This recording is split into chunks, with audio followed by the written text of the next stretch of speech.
আসসালামু আলাইকুম। আজ আপনাদের করে দেখাবো দারুণ মজার দই পুডিং রেসিপি। চলুন তাহলে ভিডিওটি শুরু করি।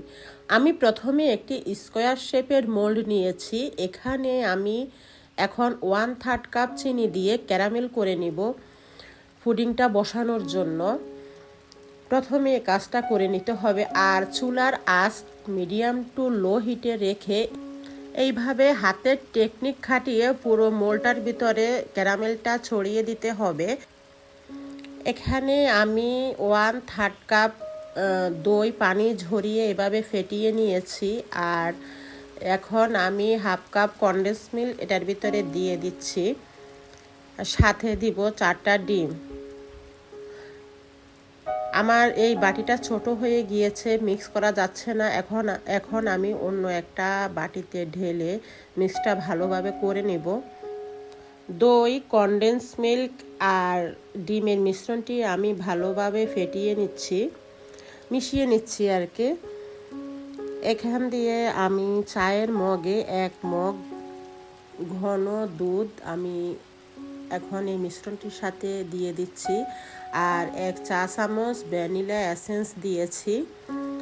এখন দেখেন আমার এটা ঠান্ডা হয়ে গিয়েছে ক্যারামেলটা।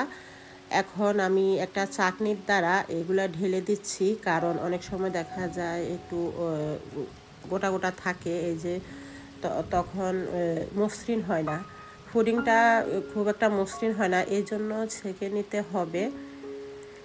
তো অনেকেই দেখা যায় চুলার ভিতরে পুডিংটা করে পানির ভাপে, কেউ রাইস কুকারে করে। তো আমি যেহেতু ইয়েতে করছি, ইলেকট্রিক ওভেনে করেছি, আর এটা দেখালাম না।